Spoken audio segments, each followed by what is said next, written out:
बीच एक breaking news आ रही है, उसके बारे में भी आपको बता देते हैं कि हुती विद्रोहियों ने यह दावा किया है कि इजराइल के मध्य में ड्रोन से हमला किया गया है और ये उनका दावा है कि तेल अवीव में ड्रोन से निशाने पर कामयाब हमला किया गया है। ये हुती विद्रोहियों की ओर से दावा आया है। जेके त्रिपाठी जी भी हमारे साथ जुड़े हुए हैं। जेके त्रिपाठी जी, आप किस तरह से देख रहे हैं, जिस तरह से लगातार ये दायरा फैलता जा रहा है, अब ईरान और इजराइल बिल्कुल आमने सामने हैं, ये इंतज़ार किया जा रहा है कि इजराइल की ओर से क्या जवाबी कार्रवाई होगी, क्योंकि ये स्पष्ट कर दिया गया था इजराइल ने कि वो इसका जवाब ज़रूर देगा।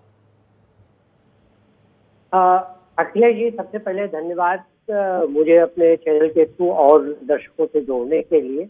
जहां तक ये इसके युद्ध के दायरे के फैलने की बात है, मैं नहीं समझता कि निकट भविष्य में ये इतना फैल जाएगा कि विश्व युद्ध का रूप ले लेगा, क्योंकि विश्व युद्ध ऐसे नहीं होते। आखिरी विश्व युद्ध जब हुआ था तो वो एक न्यूक्लियर बम के हिरोशिमा और एक के नागासाकी पे गिरने पर खत्म हो गया था। अब तो जहां इतने सारे देश हैं जो कि न्यूक्लियर पावर हैं, इजराइल है और ईरान के बारे में कहा जाता है कि ईरान लगभग न्यूक्लियर पावर है, उसके पास 93% उसने एनरिचमेंट कर लिया। इसीलिए जो बाइडेन इजराइल को संयम बरतने की सलाह दे रहे हैं कि ईरान के न्यूक्लियर एस्टेब्लिशमेंट पर ना हमला किया जाए, क्योंकि अगर न्यूक्लियर एस्टेब्लिशमेंट पे हमला होता है तो ये सिर्फ इसके लिए 5,000 या 2,000 या 4,000 न्यूक्लियर बम की जरूरत नहीं होती। एक इधर से और एक उधर से, उसी में काफी कुछ खात्मा हो जाता है। और इससे जो रेडिएशन होंगे, आप ये सोचिए कि देखिए कि ईरान के पास नारंज में यूरेनियम 238 का इन्वेस्टमेंट किया हुआ है और यूरेनियम 238 का half life period 7.5 million years होता है।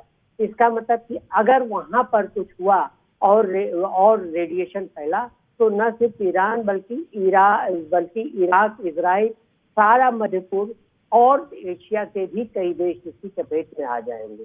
तो इसीलिए सारे कुछ सहायता देने के बावजूद और ये कहने के बावजूद कि हम इजराइल के साथ खड़े हैं, अमेरिका यही कह रहा है कि न्यूक्लियर एस्टेब्लिशमेंट पे हमला न किया जाए जी। रही बात ये कि इससे और दायरा बढ़ने की, तो देखिए मध्य पूर्व में कितने दिनों के बाद आज एक रिएक्शन आया। पहले शाह फैसल ने बहुत हल्का सा माइल्ड सा रिएक्शन दिया था, तुर्की ने कुछ कहा था, लेकिन आज मध्य पूर्व में इतने दिनों के बाद जो है जीसीसी का रिएक्शन आया है कि उन्होंने इजराइल का साथ देने की बात की है। इजराइल के साथ कहा है कि हम सहयोग करेंगे। ये सहयोग अभी किस स्तर पर होगा ये पता नहीं है। अभी भी इजिप्ट जैसे देशों से कोई भी ऐसा रिएक्शन नहीं आया है।